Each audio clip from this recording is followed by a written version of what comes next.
Great. Well, thank you for joining me today. My name is Jenny Germano from ICS Consulting here out of Denver, Colorado. This webinar is being recorded so I can upload it onto my YouTube channel for other people to get access to this free uh, cannabis education that I do once a month. Just a little bit of background about myself.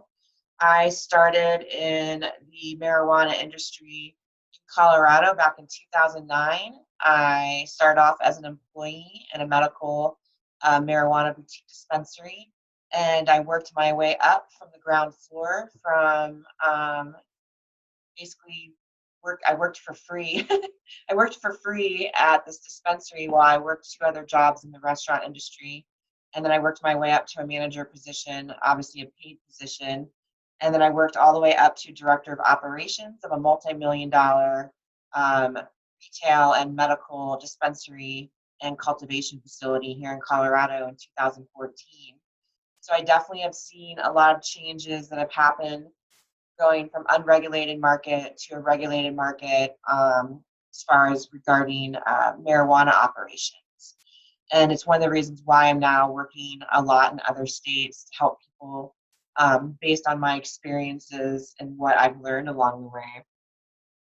So now I started my business in 2015. I'm no longer an employee in the industry because I saw a need for things as far as around compliance, and that's where I really uncovered my passion for what I love to do every single day that I wake up in my business now. And I would probably say around 2011 is when I really started formulating my dream for doing this business.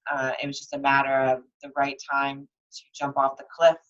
And I was able to jump off the cliff in 2014 and transitioned from being an employee to an owner of a business in this industry of an ancillary company. So today I thought it would just be really great to talk about hiring employees for your licensed cannabis operation. Obviously, as a manager, I had to hire a lot of employees in this industry, but not only in the marijuana industry, but I also worked in the restaurant industry for 23 years as a manager, and I've just been managing people for a really long time, and I know what it's like to be a bad employee because I've definitely have been a bad employee, and I know what it's like to be a good employee.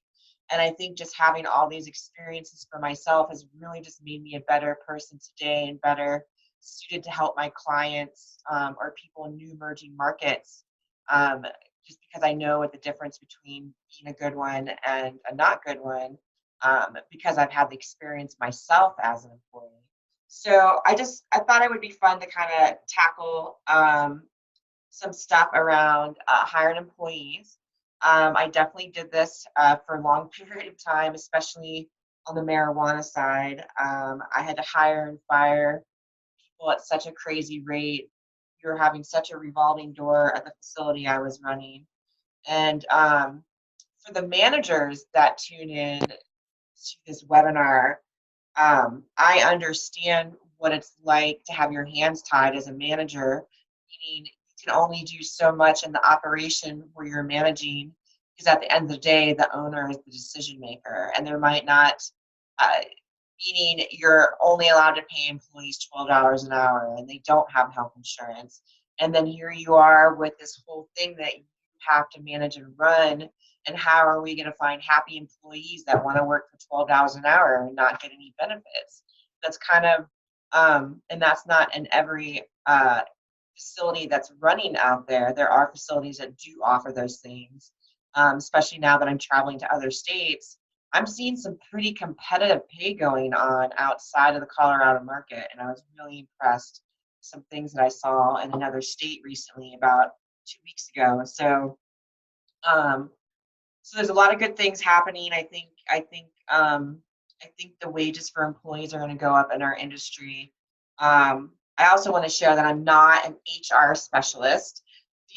I had to run HR departments because it was just part of my job role in operating a dispensary and a cultivation facility.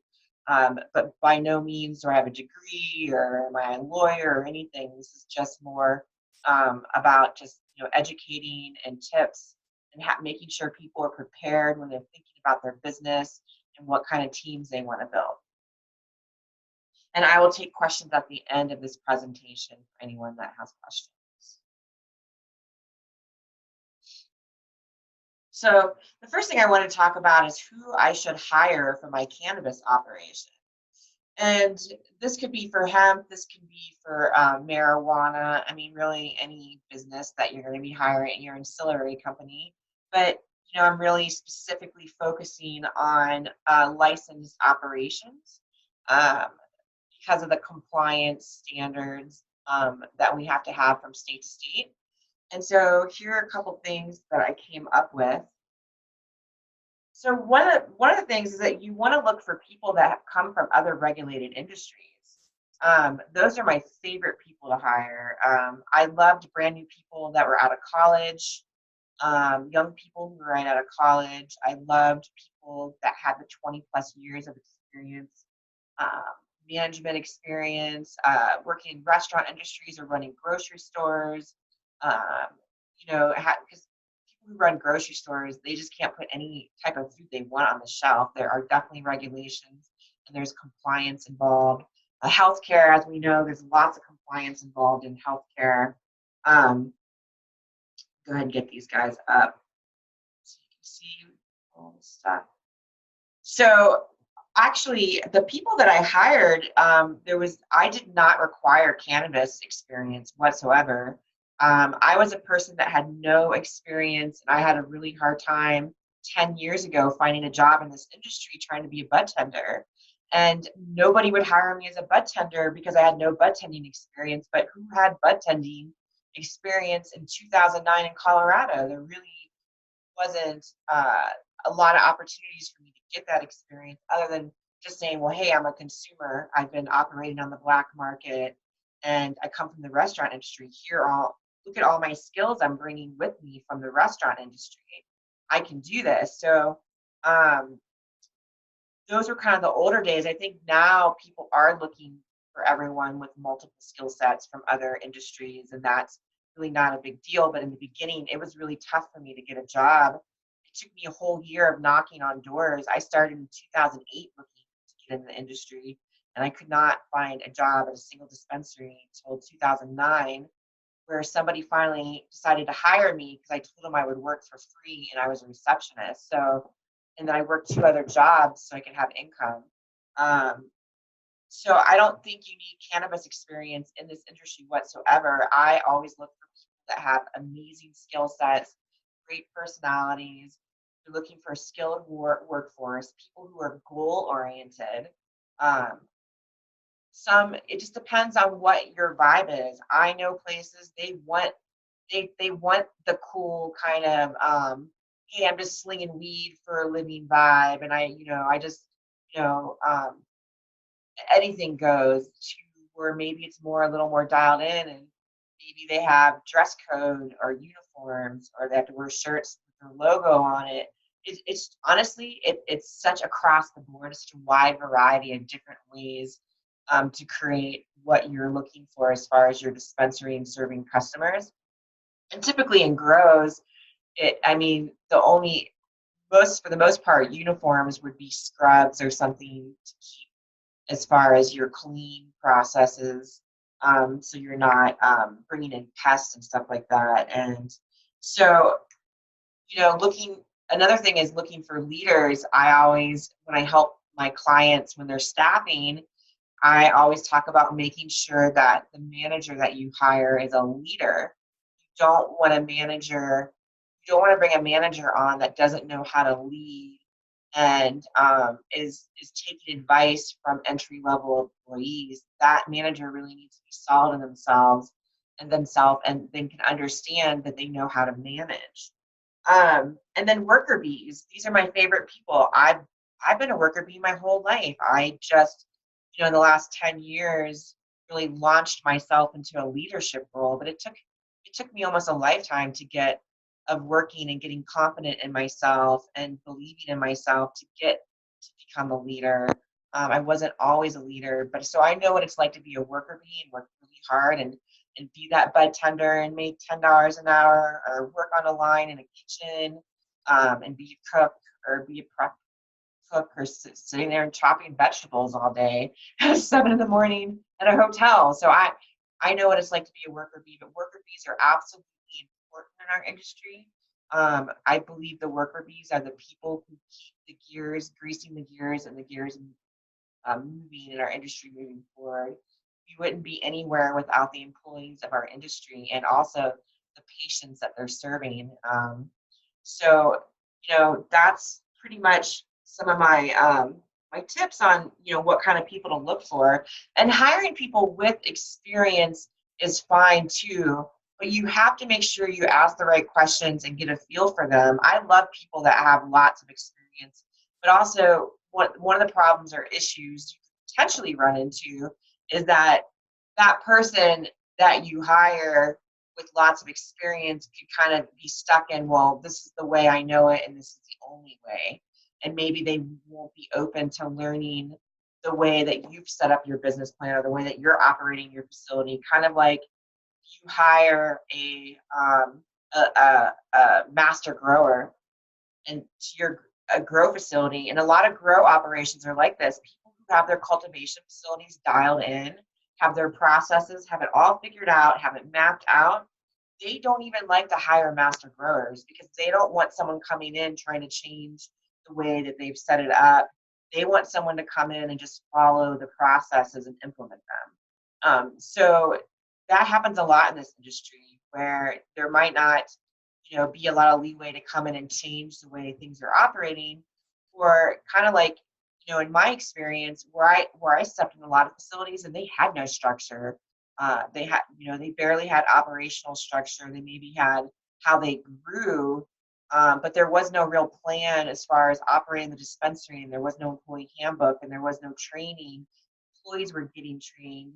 There was no accountability. If you got in trouble for something, it was like kind of verbal, and then everyone went back to being friends. There were no write-ups. There really was no HR in place, no human resource engagement even happening in modeling, like 89 to 90% of the facilities that I operated in. And still, I see the same thing today. I'm in a lot of facilities, and I can talk about it later, but I do see that the ball being dropped is on the HR section of things in these companies when they're first starting, because they only have a certain amount of money, and all the money has been divvied up to each section it needs to go to, whether compliance, cameras, the build out, the construction, all this stuff, that HR is the last thing on their mind, because they're not even hiring employees on their opening day. It's the owners working, and they bring in family members to be the employees, or maybe they just have 2 or 3 employees, and they're like, well, we don't want to implement those standards. I'm highly, highly against that, which I understand why people choose to do it that way. But it really does make it harder for later on, when you have to come in and introduce some strict SOPs or new policies and handbooks. And now you're writing people up who didn't get written up before. You're going to have some resistance from the older staff who didn't receive that type of structure. And that's the issue I see with people trying to reintroduce some brand new structure into their businesses. Let's see my next slide. All right. Try to keep my ums down. I need to get better at practicing that. But so worker bee versus leaders, like I was talking about earlier. So worker bees are bud tenders, trimmers, grow hands, packagers, kitchen staff. Maybe the person who sits there and fills the candy molds all day long, and so on. And so basically anyone in an entry level position, where they're not in a position of making decisions for the company, they're not in a manager position, anything like that. And at least in Colorado, these employees have a support badge. We do get government badged out in Colorado. Every state is different. I understand that. And then our managers get key badges, which are green, and owners have red badges. And that's just kind of the way Colorado does it out here. So a leader is someone who would be a shift lead, a shift supervisor, an assistant manager, managers, GMs, head grower, anyone that's in a management type role. Obviously, um, not all owners are leaders, just so people know. Just because they're an owner doesn't make them a leader. Every owner that starts a business has their strengths and their weaknesses, just like we all do. And sometimes being a leader is not a strength of an owner.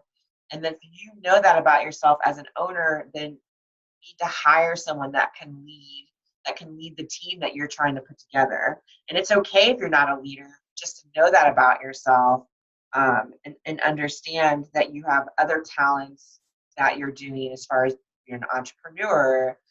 There's other things that you're running multiple businesses and that you need someone to be a leader because you're not going to be in the business as much.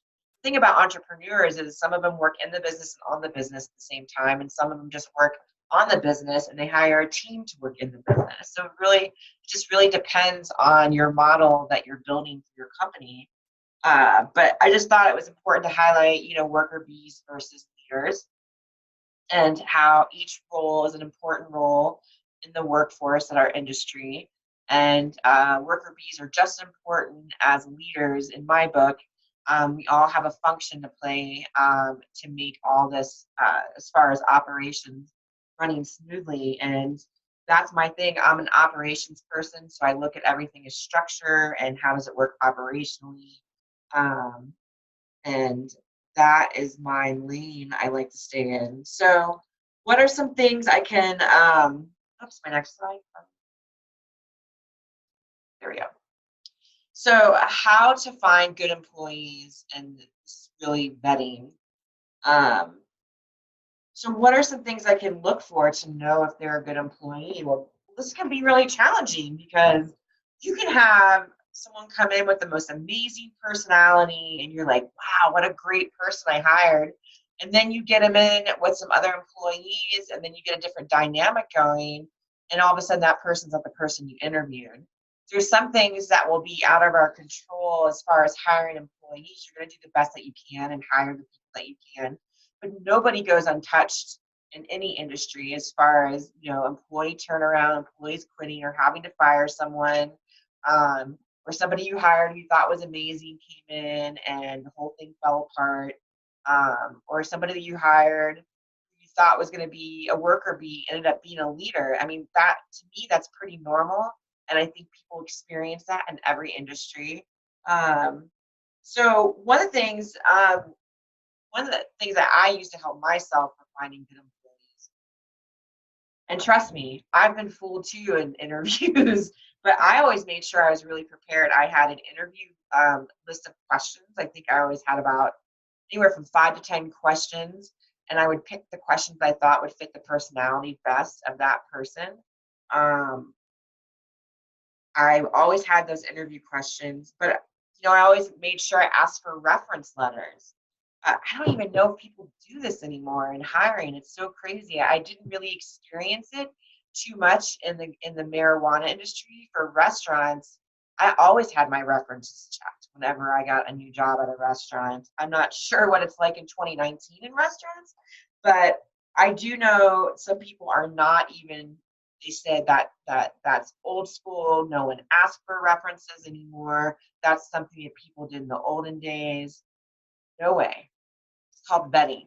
And if I ever hired anyone to work in my company at ICS, I would absolutely vet them to the nine. And I vet ancillary companies that I refer to my clients. I vet everyone. It's really, really, really important to vet, including your employees. And as an employee, I vetted the people that were interviewing me. I did research on their company, the dispensaries. I would come in and secret shop them before, just because I wanted to know what the dispensaries were like, because sometimes you don't always interview at the cultivation or at the dispensary. You don't know if it's clean. You don't know if it's up to the standard of the place that you want to work for. So I always marketed research the people I wanted to work for. I could look them up online, heat maps. I could look them up in magazines. I was really curious about making sure, and even all those things will not guarantee that you will work for a good company or vice versa, for the employee. Um, so some other things I would look for when I would look, trying to look for a good employee is, finding out if they were goal oriented. What are they doing in their life? Do they have activities that they're involved in? Are they into sports? Do they like camping? Are there extracurricular activities that are important to them? Do they have dreams? Do these employees have dreams? Are they just coming? Are they just curious about the cannabis space and they were thinking about starting their own company one day? It's just, I think it's really important to know those things. Um, and then also, did they follow the instructions for applying? This is how I weeded out a lot of people.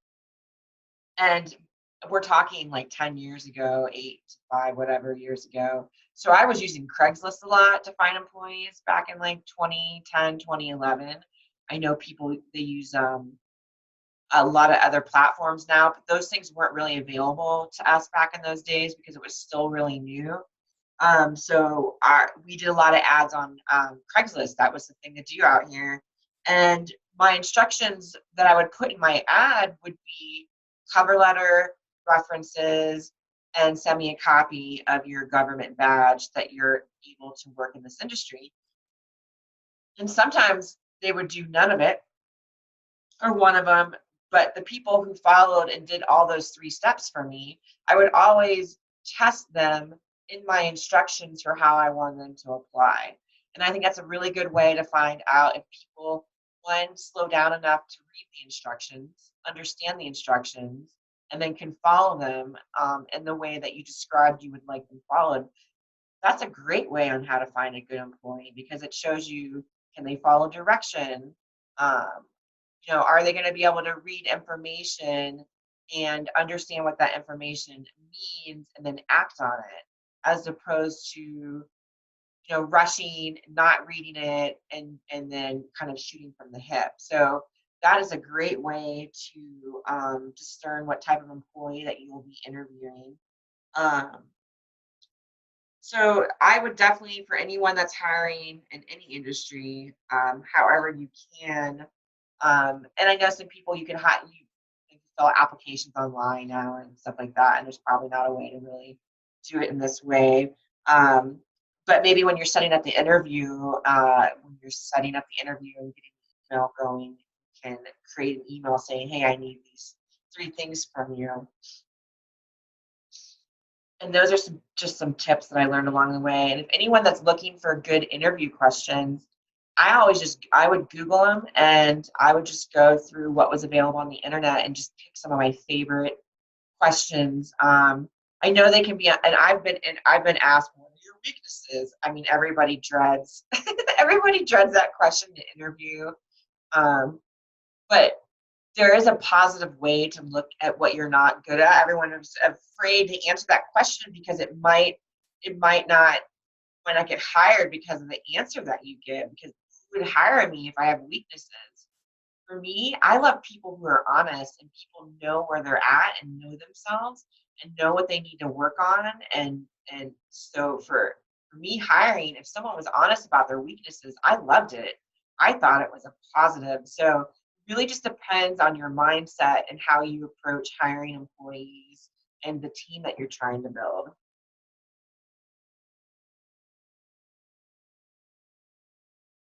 So reviewing resumes, I'm sure there's a bunch of different ways to review resumes, a bunch. So um, these are just some of the things that I liked for myself, and I got a lot of resumes in, and I saw all types of resumes from where it looked like somebody hired someone to make one, or they basically definitely used a template from Microsoft Word. Who hasn't done that?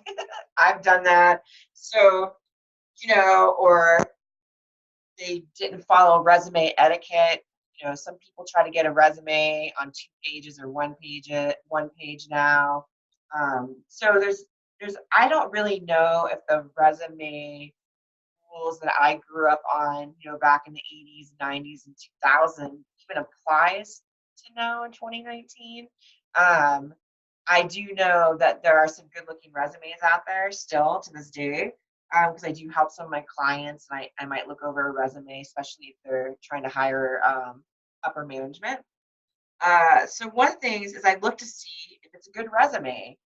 What does it look like? It doesn't even if they use a template, I'm okay with that. I don't. Here's the thing: not everyone is going to come in and be the most amazing writer and the most creative in putting together a resume. But I do look for people who come in with creative resumes that stand out. Even the basic, simple, old school resume, that's okay too. How is it put together? Is it constructed? Is it covering the things that are important to me? You know, it's still resumes are the same. What's your education? Did you get a degree? What's your experience? Uh,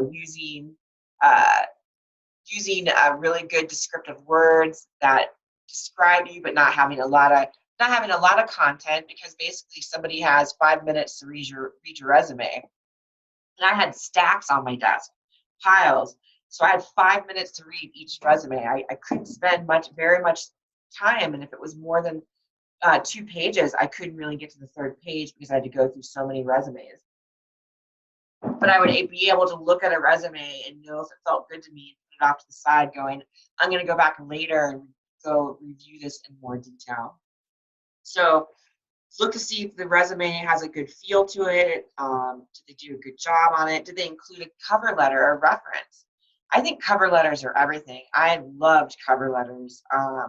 I always had a cover letter. Even when they didn't ask me, I put together a cover letter, because that's my opportunity to shine, is the cover letter. That's where I get to talk about my goals and dreams and how, what I'm working towards in the industry, and why I'm going after the job I'm trying to go after.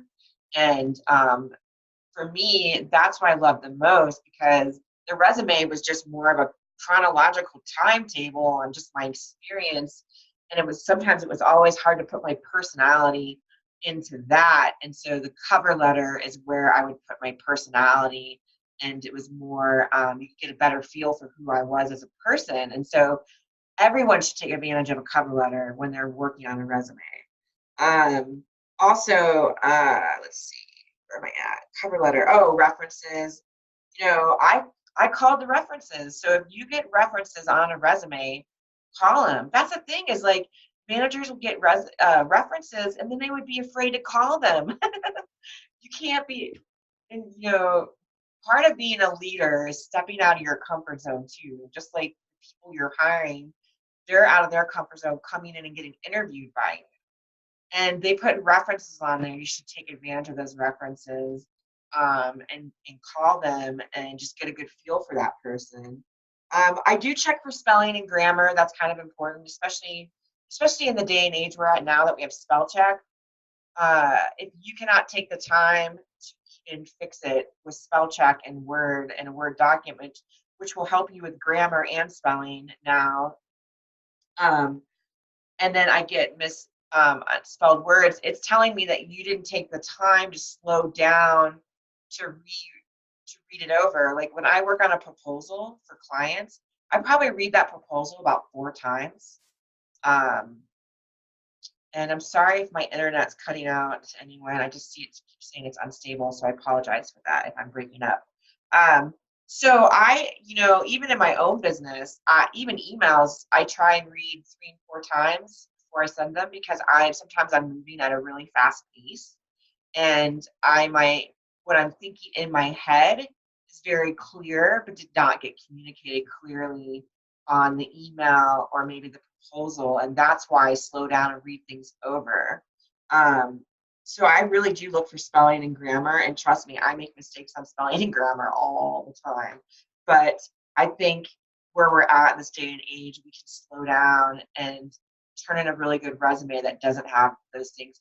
And if you're not good at that, that employee can send that resume to a friend. Hey, do you mind spot checking me and reading over my resume? Send it to somebody that you know is a great writer or has no problem with spelling and grammar, and have them review your resume.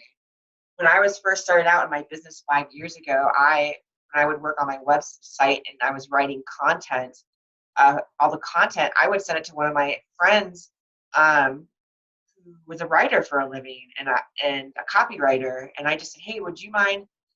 I'm really new at this and I'm nervous and I keep looking at it. My brain's exploding and the lines are blurring together and I don't even know what I'm looking at anymore. Can you help me out? And she would go through and just say, hey, here's some grammar. And so I worked at that for 5 years in my business because I still to this day write all my content and build my website and do all that and write proposals and I do technical writing and so I really worked hard at building my writing skills and I still have a lot of work to do, but so I just think that's important when we're looking at resumes. Also, I like to see, do they list hobbies, goals, or interests on their resume? I recently had to write a resume for myself. I was like, wow, I haven't put together a resume in like 5 years since I was an employee in 2014. And I had to put together a resume for some application work I was doing. And, I did a section about my interest because I thought it was important. I put on other things that I really love to do, like paddleboarding and camping and going for walks and doing martial arts and swimming. Like all those things were important to me. I look at those things when I review someone's resume, and I think it's really important to know that people you're hiring are engaged in other things. So those are some of my tips for reviewing resumes. The paper that it's on, it just doesn't matter to me because some people put it on nice paper. I used to go and buy really fancy paper. I'd go to the paper store, and get just like really nice cardstock. But I just don't think it really matters anymore because at the end of the day, a really good employee can walk into your business with a basic resume printed on computer paper and be a rock star. So we can't judge on the paper or anything like that, but we can look at what's on the resume and to see if they're going to be a good employee. So I thought it would be important to talk about healthy HR practices to implement in any business. I mentioned earlier from my experience in the last 10 years and still what I'm seeing in other states, and this is a very mixed bag. This is 50-50, meaning 50% of the people don't are still operating without an employee handbook, without really good, healthy HR practices. And the other 50% are doing a great job and have the employee handbook and have company meetings to engage their employees and do a really good job. I was recently in Michigan and I was blown away at the facility I shadowed. I was there for a week. I shadowed a dispensary working on writing SOPs for 5 other future dispensaries and just shadowing everything that they were doing. And I was impressed in that I actually hadn't seen some of the things that they were doing even done in my own state here in Colorado. And I nerded out. I got really excited. For anyone who loves HR or training and working with employees, you would have nerded out just like I did. It was pretty spectacular. But so I see a lot of different things, but also when people are doing really well and they have all this structure implemented and training, I still can come in and find issues. Um, you can have all that stuff and training and great, standard operating procedures and processes and everybody knowing their job role, and then all of a sudden you don't have a leader in that whole entire group, what I just explained. So and that alone can cause issues even though you have everything in place and implemented. So at the end of the day, no matter what side you're on, I think everyone still has stuff they need to work on. So some of the HR, the healthy practices, I believe are really good to have when you're starting this business or in any licensed facility, is implementing an employee handbook. I know this might sound crazy to some people who are listening, thinking, well, duh, Jenny, why wouldn't you have an employee handbook? And I'm really telling you, people do not have this basic human resource item in their business for employees. And to me, this is one of the biggest mistakes that you can make in your business, just to be really blunt and honest, because I really do see 100% what it does. And it really blurs the lines for a lot of things. You set yourself up to create a culture where sexual harassment is accepted, and you set yourself up for a culture where maybe bullying might take place. You set yourself up for a culture where people aren't all on the same team, and people don't understand what their job role is, and what's expected of them. There's no accountability when you don't have a handbook. How can you hold employees accountable when you didn't physically give them something to read over and sign and say, I understand the parameters I have to work and show up in this business and work every day being employed by you? And if you don't have those standards, how do you really think employees are going to act? I think, employees, I'm not a mom, but I know a lot of moms, and I watch a lot of kids and moms interact. It kind of reminds me of when you don't have boundaries as a parent with your children, and when you don't have boundaries set up, or even if you do, children will push those boundaries to see how far they can push you see how far they can get away with something. Well, I see employees do the same thing. It's very similar. And so it's really important to have these boundaries and the structure set up in your business. So when you hire the wrong person by mistake, it happens all the time, or you hire them and they're amazing and they come in and the dynamic changes and all of a sudden they're a pot stirrer and they're stirring up drama with all your staff who's been doing amazing this whole entire time. It can happen. You just never know when it's going to happen. And so you have to be able to say, hey, here's our structure, here's our standard practices, and you're not following them, and I have to hold you accountable. You have to have those key pieces in this business. And sometimes I feel like I have to beg people, please get a handbook, please get a handbook. Don't put it off too long, because they're always putting it off. And I'm always saying, you don't even have to get the handbook from me. Just here's the thing is you can get your handbook from a lot of different places.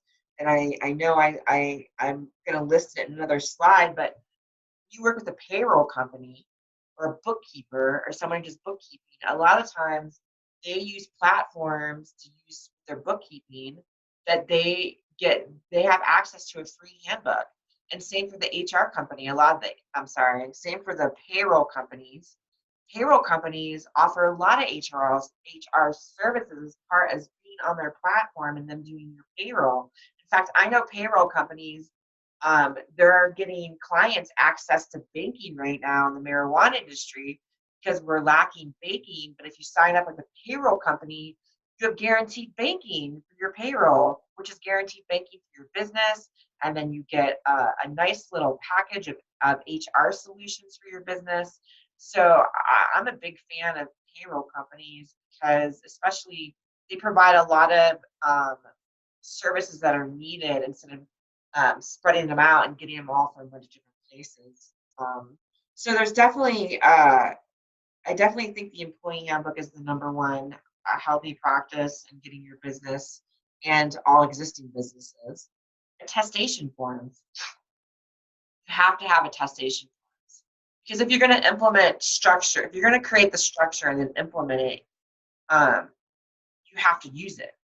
And you have to have attestation forms so you can use the structure, meaning all your processes, your SOPs, your handbook, everything, the way, your mission, the job role that someone's showing up in, what the role is, as far as them being a manager, all that should have an attestation form with it, meaning I, the employee, attest to everything I just read.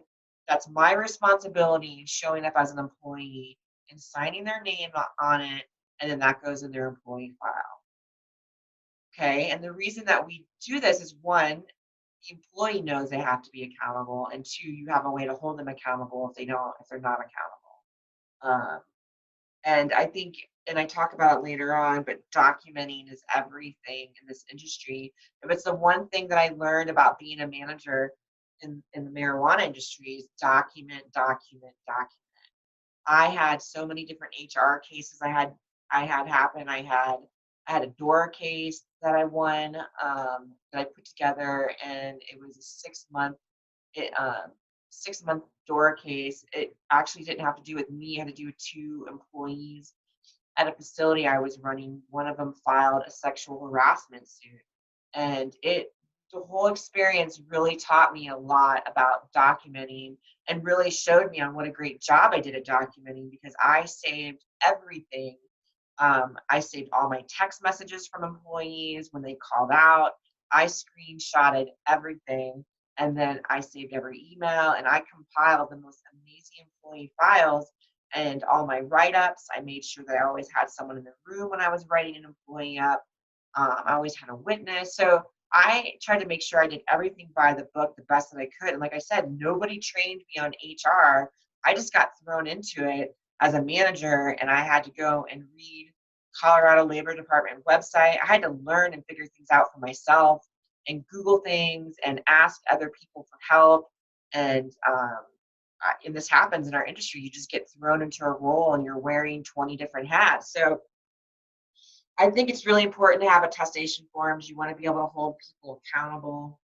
Um, Also, other forms to have, and you can also find these from the payroll companies or an HR person that you hire, or if you work with someone like me. I have all these forms that I give to my clients, but I have termination checklists, new hire checklists, requesting off of work forms, you know, and, I have write-ups, I have forms for write-ups, applications, all these forms that you want. And like I said, it's the payroll companies usually will supply you with all these forms as well as the handbook. I also believe that another healthy HR practice is to have all the job roles clearly defined. And why I say this is because I go into a lot of places and nobody has a job role. They never even saw it. They were just hired. I'm a bud tender. Woo, I'm a bud tender. I'm so excited. I'm just gonna, weigh out weed all day. How cool! And trust me, I was in the same place. I was so excited to be legally serving marijuana to patients. It was incredible. But I never had a job role. Half the places I worked at, there was never a description of what I was supposed to do. And a lot of times when you have that, what you create is you create a culture of just employees sitting around and doing nothing on their phones, on Facebook, on the internet, um, blurring the lines with employees as far as, maybe, inappropriate conversations. I saw that stuff all the time on the floor when the customers weren't around. And it's also in the restaurant industry as well for anyone who works in restaurants. Um, that there's a lot of line blurring going on as well between employees. So I think it's really important to have job roles defined and safe practices at your facilities. Also, employee files. I was talking a little bit earlier about that. It's really important to have really good employee files. Like I said, I document everything. Even if you have a verbal conversation with an employee, you should go and send a follow-up email to that employee saying, I just want to acknowledge our verbal communication that we had in person today, and then do it in the email. And then you have a timestamp. So now you actually have your verbal conversation documented, and the email shows a date and a timestamp that the conversation occurred. So that is another form that a way I used for documenting my files. If anyone did unemployment, I would send off the files to the unemployment agent that was in charge of the case, and they would just say, wow, I'm really impressed. I always documented everything, as well as the lawyers that I worked with for doing the DORA case. They were really impressed with how I put the case together and all the information and content that I had in all the employee files. And that's just because I got lucky and I had a woman teach me how to do a good job at documenting how important it was. So So make sure you have really good employee files. You have the attestation forms, any kind of training that you do, any kind of certificates that your employees get, like ServSafe, like for food handling, or if they take a responsible vendor training program here in Colorado and other states, or like dispensary agent training, which I think that's in Illinois. So I just think all that kind of information should go in their file. Any kind of certificates that you get as well for your employees, you can put them in the compliance binder if the facility has a compliance binder. Some people like to frame their ServSafe certificates or their dispensary agent training certificates on the walls. So yeah, those are some good, healthy HR practices. I'm sure there's more. But I only have an hour today to do this video, and I couldn't really go 100% deep.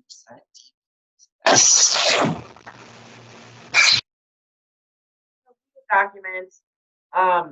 Like I said, document everything. Attestation forms are really important, but also the I-9 form. Making sure you do the I-9 form correctly. And I have been trained to keep my I-9s completely separate from the employee file with their, so I don't keep the I-9 in their file. They get a separate file for their I-9. And I could have been misinformed about that, but that's pretty much how I've set up the way I've filed all my employee files. So another thing I would like to talk about too, as far as legal, is I highly recommend, getting an employment lawyer. At least, I mean, if you're going to get a handbook, send the handbook to your employment lawyer and have them look over and make sure there's nothing specific to your state that needs to get in there. I think it's always important. I mean, we use lawyers for so many different things, but a lawyer who understands employment law is really important. I think I was pretty fortunate in a couple of the facilities that I operated. Our cannabis lawyer actually knew employment law, which is really helpful because I could lean into her for some of the labor law stuff, questions that I had questions about, and making sure I was setting up all my processes properly. So you just want to make sure that you have all your legal documents, and then also things like your W-2s and W-4s, getting all that filled out. And if you have contract employees, making sure you know the difference between a contractor and an employee, where their taxes are being taken out of their check, because our industry uses both. We have employees and contractors in this industry. A lot of times people will just contract out trimmers and growers. Maybe they're an outdoor grow and they only grow and harvest once a year. That's it.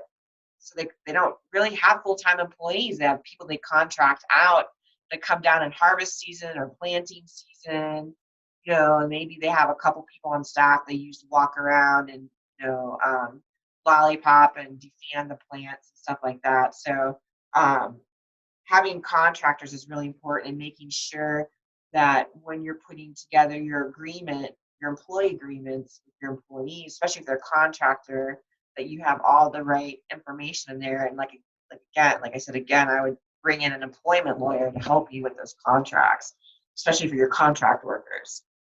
There could be non-competes, and I've definitely signed a lot of non-competes in my life, as far as being an employee and a manager, mostly to protect intellectual property, especially if you're working in a facility where they have a process they don't want people to know about. So HR support. So I talked about earlier, one important, I think a great HR support is really just hiring a payroll company. And I get it. It's just you and 5 people. What do we need a payroll company for? And there are going to be people like that who can't hire a payroll company right out of the gate, because you're not a big enough company. And so the bigger companies kind of benefit from having the payroll companies because they get kind of all this free HR stuff with it. But when you're a smaller company, maybe as the owner, you're doing payroll, or you just have a bookkeeper. I know a lot of bookkeepers. They're not CPAs. They're just bookkeepers, and they handle payroll. And but what's great, a lot of those bookkeepers that I've met work on really good platforms for doing payroll, and those platforms come with employee handbook, or just other HR support systems that are available. So you really just need to do your research. Um, so I definitely suggest a payroll company. If you can't afford that, try to find a bookkeeper.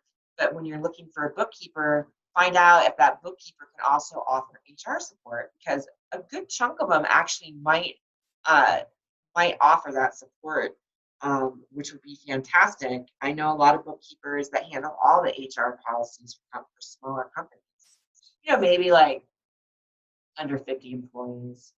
But you get into facilities that have like 30 licenses, up in the 200 to 500 employees. You're gonna need you're gonna need a payroll company. There's no way the owner is sitting around writing checks for that many people. So also, I would highly suggest researching HR platforms that are out there and available. There are some cannabis specific HR platforms that are out there. One being Work, which is WURK, and then Whitland. These two companies are cannabis friendly payroll companies, and they all offer HR support as far as their package. I went and double checked their websites, I think a couple days ago, just to make sure. And Work definitely offers some HR solutions. And Whitland, I know the owner, and he offers all those type of solutions: banking, um, the HR, the whole HR package, everything. And so I think that's great. Some other ones that I found that I know people use is Gusto and Zoho people, as far as some other HR platforms. They're also, and do your research. Does it come with an employee handbook? Does it come with application, new hire checklist? Does it just come with the whole package? So that way, when I'm hiring employees, I have everything I need. There's also, I think, just have I have an affiliate that I work with, and she does human resource. She gave me a link to a platform that just specifically handles employee handbooks for every state, and they're specific to each state. And I think it was like something like $200 a year. It wasn't really that expensive, and it came bundled with a bunch of other great stuff. I couldn't find the link. I was going to include it in my thing today, but maybe if I find it when I send out the recording, I can add a couple of these links in there for anyone who's looking to get access to some of these platforms. And then also for HR support, I mentioned earlier, having an employment lawyer is really, really important. I'm not saying you have to have an employment lawyer on retainer and spend all this money, but you know, if you're gonna have an HR package, and you're gonna put it together yourself, and you don't have a lot of money, and you can't hire a payroll company, just get all your stuff sent off to the employment lawyer. Just make sure that you have your contracts in place, your whole entire new hire package, everything set up, and making sure that it falls into what your state regulations are as far as labor laws.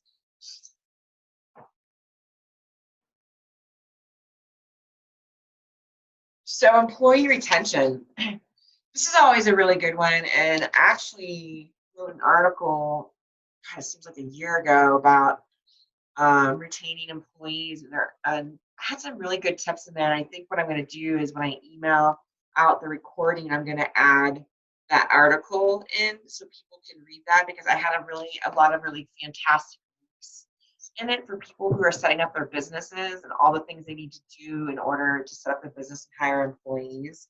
I couldn't really cover it today because this is a free webinar, and I only really have an hour to do these every month. So one of the things about how, and this is just from my own experience and also watching my clients, some have revolving doors and some don't. And I pay attention when I go in these places. And one of the things that I see that keeps employees is competitive pay. Is starting off your entry level employees competitively, and health insurance and incentives and inclusion. So I believe all these things are really helpful in employee retention. Um, the I can give you an example. I was recently out in another state and I went secret shopping to dispensaries in this state. And one dispensary I was in, one of the bud tenders was um, asking me, the person I was with, if we could give them a job. And then we went on to another dispensary, and not one single employee was asking us for a job, and they were very happy about where they were at. And the one dispensary where the employee was asking us for a job is because he wasn't making enough money, didn't have health insurance or anything. And the other place, they got competitive pay, they got health insurance, they got more benefits, and no one was looking to leave. So that was just through secret shopping, basically. And so that's a prime example of what I'm seeing that's going on out there. Now, in this other state, their competitive pay was really, really, really impressive. I really hope all the emerging states follow suit and pay entry level employees what the state is paying. They were starting bud tenders off from anywhere to $15 to $16 an hour, which is still a struggling wage, but nonetheless, in Colorado, bud tenders, they start them off at $12 an hour, and they pay trimmers $12 an hour, $10 an hour. It's not, the pay in Colorado is not competitive. But when I was in this other state, I was impressed that managers and bud tenders were making far, far, far more than what I was making and what I know people today are making in Colorado. So I'm not sure why our state is stuck in the rates that we are for employees, because the rate has not gone up. From me being an employee 10 years ago, and I thought for sure by now it would have been. Now, there are companies in Colorado that do pay competitive wages. They don't have employees that leave. One of my clients, manufacturing facility, they have amazing, amazing employee retention. I think they're around 25 employees, and these employees are so happy, grateful, respectful when I come in and do their audits and do their employee trainings. They are engaged, they take things seriously, and they are treated really well. They only hire full-time people. They do not have part-time employees.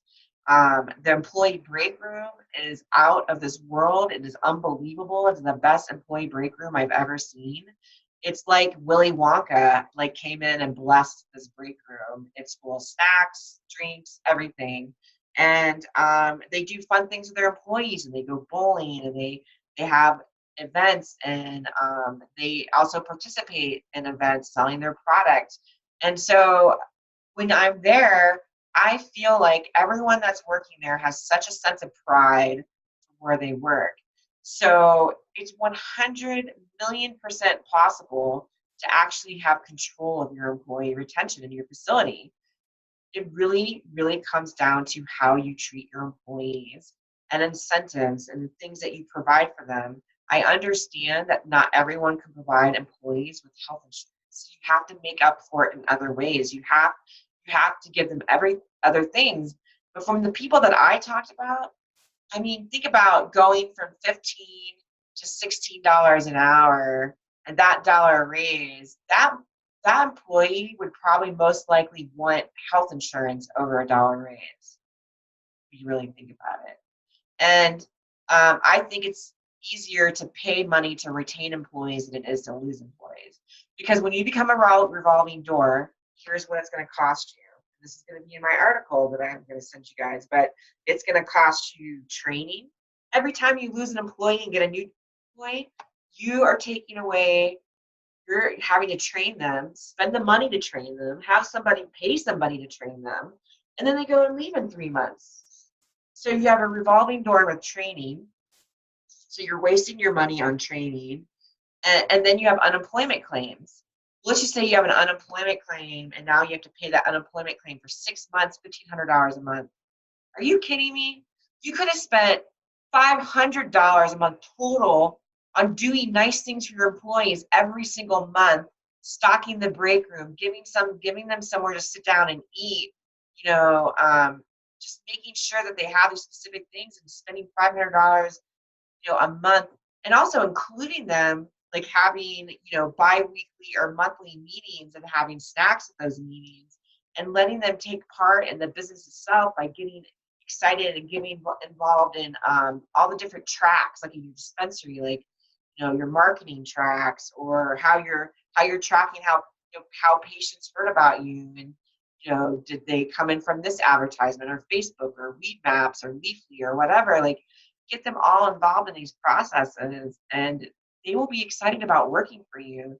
But if you just pay them $12 an hour, no health insurance, no break room, um, and they live and there's no compliance culture, there's not a healthy workforce culture that they're working in, they got to come into that every day, and they just basically feel like they're just a number and a robot, they're not gonna work for you, they're not gonna stay there. And so I'm telling you, the reason that people have employee retention problems really has to do with all the processes and the lack of processes they have in their facility, because it's absolutely a way to make employees happy in this industry.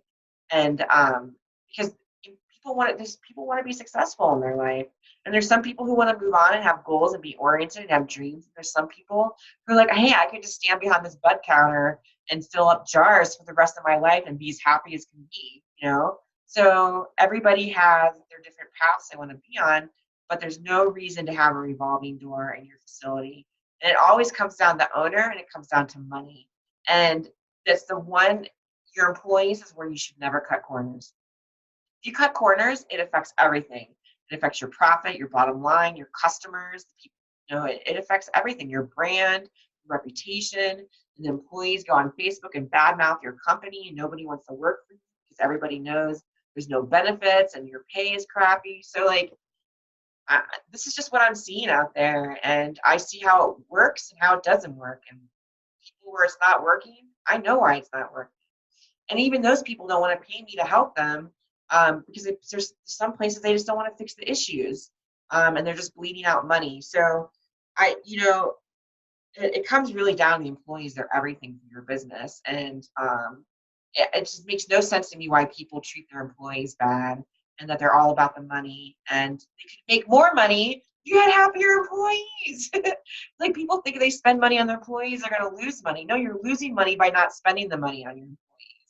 And I'm obviously really passionate about it because I was an employee my whole entire life. I've only not been an employee for 5 years of my whole existence. So, like, I am such a passionate person when it comes to making sure employees are taken care of, because you will get such a better result with them.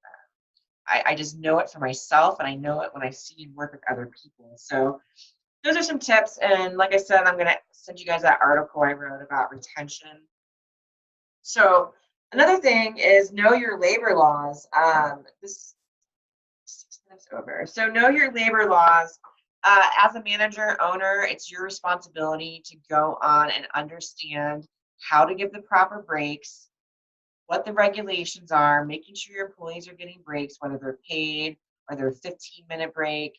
Here's the thing that really irks most employees, is that people who smoke cigarettes, employees who smoke cigarettes, get to go out and take 5-minute cigarette breaks all the time. And then you have people who don't smoke cigarettes. And I used to sit there and go, I don't understand. I don't smoke cigarettes, but I don't get the breaks that the people who are smoking cigarettes are getting breaks. You cannot do that. You're going to give people who smoke cigarettes 5-minute smoke breaks, and you got to give people who don't smoke cigarettes 5-minute air breaks. So try to think about making sure that you're following the proper processes and labor laws. Trust me, these employees are smart. I follow these employees. They have Facebook groups out there for each state, and they air their grievances about employers. And I've heard of some crazy stuff going on where an employee said a marijuana tax is being taken out of her check. In Colorado, there is no marijuana tax that comes out of your check. And they weren't even giving her access to her pay stub, which is illegal. By law, you have to give an employee a pay stub. And so I watched how empowered some of these employees were, and they were like, oh no, here's the law. They knew exactly how to find the labor law. They knew exactly how to manage their way through the website. So employees are really, really, really smart, and they will find you out if you're cheating the system, and they will report you. And we're at the place where they will definitely report you, not only to the state for labor, any kind of labor discrepancies that your company's doing, they will also report you to the licensing authority, to the branch within your government that's licensing your operation. I see it all the time. There's tip lines. They will throw you under the bus if you are breaking the laws. So um, not that I'm trying to put fear in you to follow the law, but it's running your company with integrity when you follow the law. So it's more about being in integrity and making sure that your employees are getting what's already, not like, I'm not saying they're entitled, but I mean, they do have labor rights as far as the labor law. So making sure that you follow. I worked at a place that wouldn't even pay us overtime. This was like 8 years ago, and nothing could be done about it because it was such a new industry. Um, and this has happened to a lot of people, dispensaries, where they weren't getting overtime, and they were just being taken advantage of. It's a little bit harder to get away with that because employees are really empowered right now. They're actually unionizing, and in other states, and hopefully soon they'll unionize here in Colorado, um, which might make the cost of the product go up. But I'm okay with that because I really think employees should make a living wage. So there's a lot of cool things happening in a specific area with employees in our industry. So you just want to make sure that you're educated, whether you're the employee or the owner of that company. So we talked about employee accountability earlier. Honestly, it's really about having processes and systems in place. You can't hold employees accountable. You can't tell somebody that they're wrong or they're doing something wrong if they were never really explained how to do it in the at the beginning. Like if they didn't have any process to read and sign and acknowledge. So it's really important if you want to be able to implement things with your employees and hold them accountable, is that you have to do it right. It can't just be like one day you come into work and just start yelling at employees and talking at them. Like if you're a leader, and I should have put this in my section about leaders, but a leader is someone who does not talk at employees. That is not a leader. There's a lot of managers that do that out there, and it's not their fault because nobody trained them the right way. And I'm trying to think. There's a book I have that I would like. I'm sorry. A minute. So, anyways, yeah. So employee accountability is everything. Um, in this industry. But you, like I said, you have to make sure in order to hold them accountable, you have the employee handbook, you have the SOPs, you have the attestation forms, you have the write-up forms. They know the perimeter in which they're supposed to show up within their job role and description. Um, so basically, how to implement? Well, you have to implement it. So you have all those things. You just don't sit on them. You actually have to take action with them. And I know I mentioned earlier about managers talking.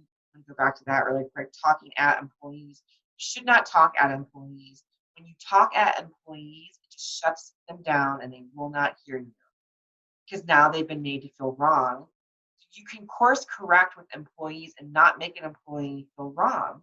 You can let an employee know that they're not following it in the correct way, but you don't have to make them wrong or berate them to where they just want to quit and don't want to work there anymore. You can do it in a better and a more efficient way, make your employees feel empowered to do better, okay, and give them goals to reach in your business. And and that will also help with retaining employees. So there's two books. So there's two books I'd like to recommend for anyone that's going to be for anyone who's going to be a manager in any facility, and it's called The 1 Minute Manager. Sorry, I couldn't find my book to tell you who wrote it. It's on my shelf somewhere, but The 1 Minute Manager was one of the best books I ever have read in my life as far as how to show up and be a better manager. It really taught me how to have the conversation and really I thought being a manager was just barking orders, talking at employees, and trying to get them to do what I need. That's what I thought. No one trained me. And then one day my mentor said, read this book. And I read it and I was blown away. And I literally changed the way I managed people. And I stopped yelling at people, talking at them, and coming up with creative ways to empower employees as to talking at them. So a real leader doesn't talk at employees. They roll their sleeves up and they will do the same job that they're asking you to do. And they will lead and they will empower the employees and not make them feel wrong and bad. So I highly suggest reading the 1 Minute Manager. It's literally like, I think 100 pages. It's not a really big book to read. It's a really small book to read, and you can find it on Amazon.com. Another book, which I'm reading right now, is called Crucial Conversations: Tools for Talking When the Stakes Are High. I'm only halfway through it, but this is an incredible book because it's about everything that I'm talking about today. And if you're going to run a business and have employees, and not only that, working with your customers, working with your vendors, contractors, the people that you're serving for the services that you're providing, crucial conversations are everything because the stakes are high, because you're employing employees, okay, who have families, they're single moms, they're single dads, whatever. The stakes are always high. And owning your business and you going after your dreams, so the stakes are really high. So I highly suggest reading Crucial Conversations: Tools for Talking When the Stakes Are High. It's a fantastic read. Also on Amazon.com. And one last thing before I end the webinar is I also wanted to say some additional resources for getting good employees as job fairs and advertising. I love job fairs. We have some great ones here in Colorado. I see them in other states as well. I also see job fairs being posted in Facebook groups. There are Facebook groups specifically for your licensed state that you're in, and I see a lot of jobs being advertised in there. Also Indeed.com, I've seen a lot of marijuana jobs being posted in there. And there's also a variety of cannabis focused job boards out there, either on other platforms or on Facebook and whatnot. So there are a lot of resources for you as an employer looking for employees, but also for employees looking for jobs themselves.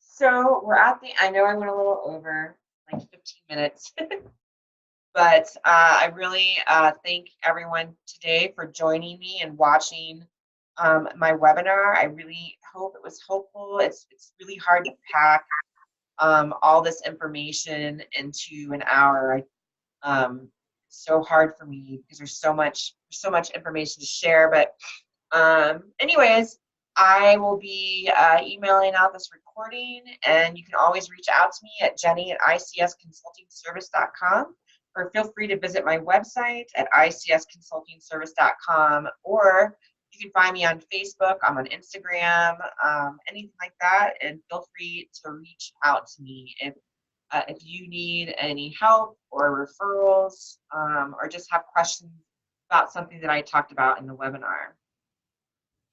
Thank you so much. That was really helpful. Oh, I'm glad. I'm so glad that, hold on one second. I'm trying to figure out